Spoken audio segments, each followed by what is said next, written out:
Hey guys, in this video, I'm going to be talking about buying a new construction home in Myrtle Beach and the different ways to do that and the different kinds of new builds that there are. Make sure you stick around to the end to find out which builders are selling the most homes in Myrtle Beach.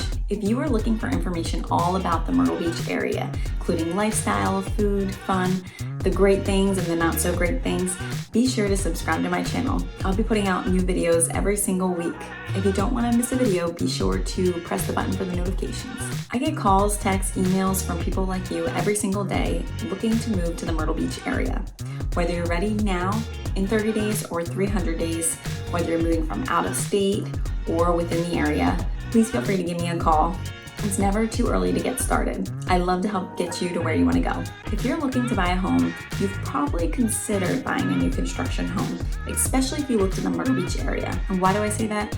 Because almost 50% of our inventory is new construction homes. Now, there are a few different types of new construction that will vary in price, customization, and time it takes to build. Okay, let's start with the most common you'll see in Myrtle Beach here. You're gonna see a lot of spec homes, a lot from national builders that kind of just have a few different floor plans to choose from.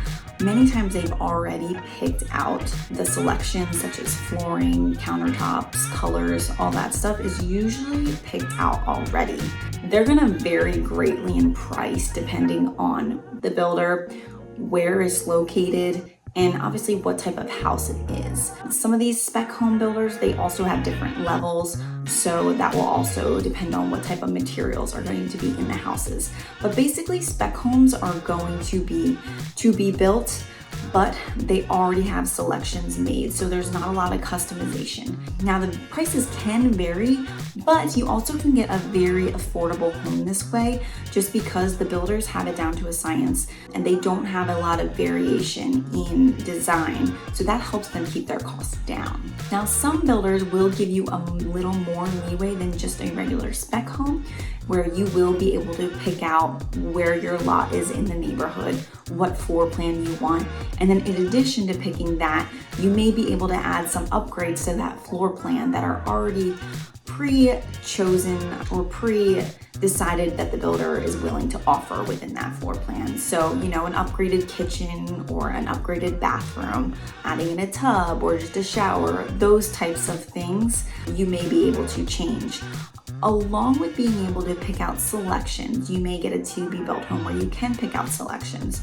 Not every builder will let you do this, and even sometimes the same builder will not allow this in different neighborhoods of the area.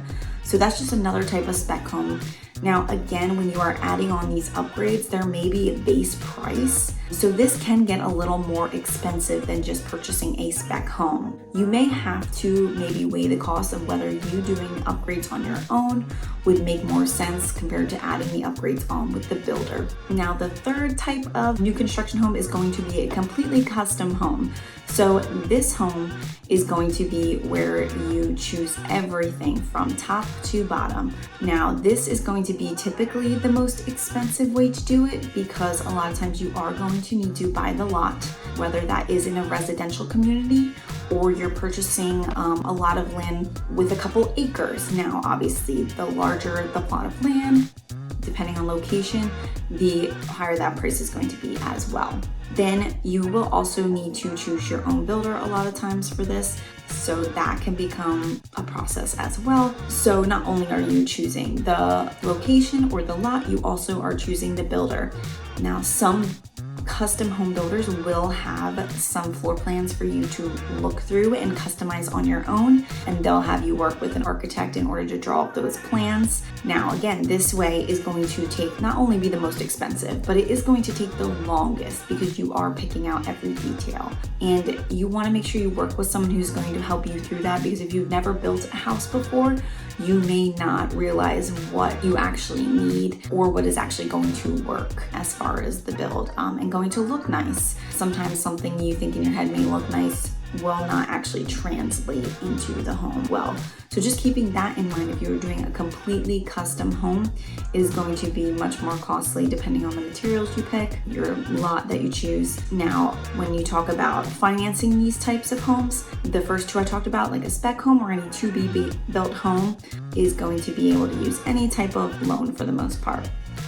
Now, if you are doing your own custom home, purchasing the lot and financing the construction, you are going to need a construction loan, and that is going to require more money up front. So keep that in mind if you actually want a completely custom home. Now, there are custom homes that are spec homes, not to make it more confusing, but sometimes in some neighborhoods you are going to have a custom home where there's no other homes like it, but it is a spec home, so you aren't able to make any changes. The builder has already purchased the lot, the builder has already chosen the plans, the selections, and all that, but it is technically a custom home because there are no other homes like it. So that can be a really good option if you are shorter on time and you don't know exactly what you want, but maybe you know what neighborhood you want to be in and they have some brand new homes just built. That can be a great option for you too.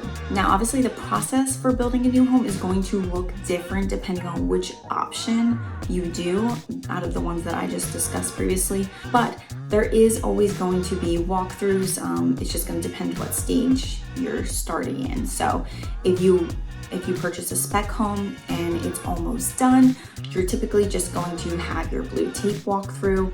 That is where you go, you put the blue tape up where any paint imperfections are, and then you make a list with the builder on what needs to be done before closing. Now, if you actually started pre-construction or you started before drywall went up, you can actually do a pre-drywall inspection, and that'll enable you to check out more things such as where the electrical is, the HVAC, plumbing, all that. You can see what is behind the walls. So that can be super, super helpful because, as we know, it is new construction, but sometimes it isn't perfect.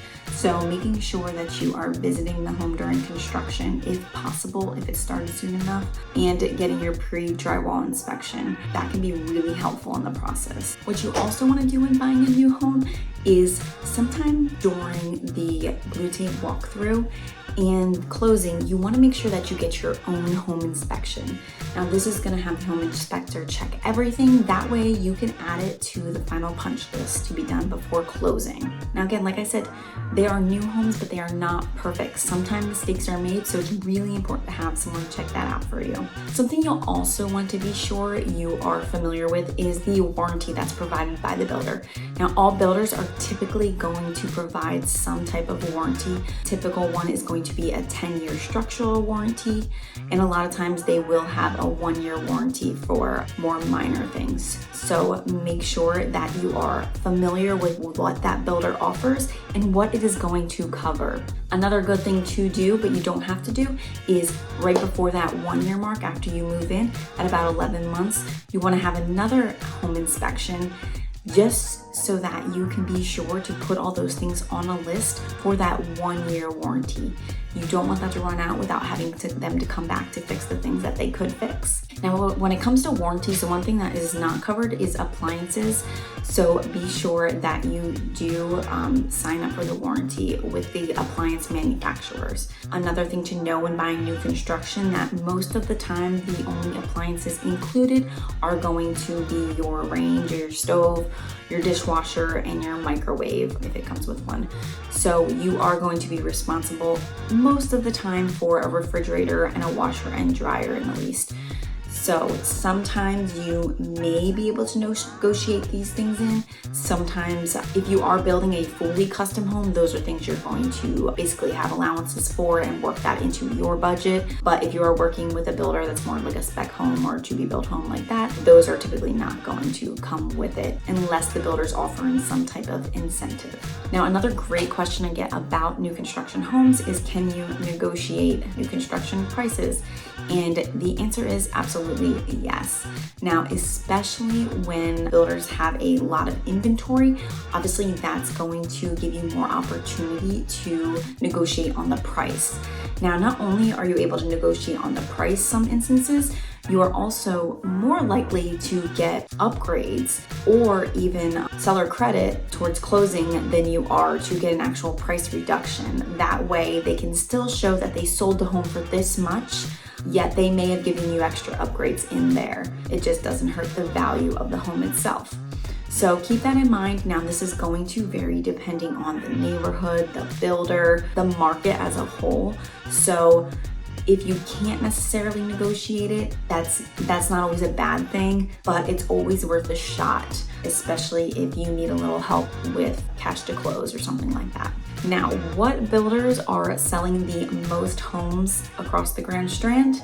Well, you've got D.R. Horton, Pulte, Chesapeake Homes, Lennar, Beazer, and Meritage. Now, all these are probably selling the most homes because they're building the most homes. And a lot of them are building a lot more affordable homes, so that allows them to sell a lot more homes.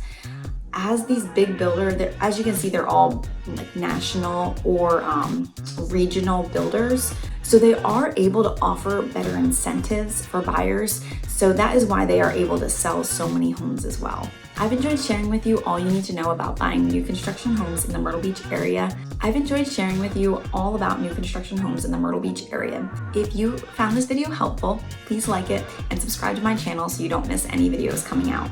If you are thinking about moving to the Myrtle Beach area, feel free to book a time to chat. I'd love to hear from you. Until next time.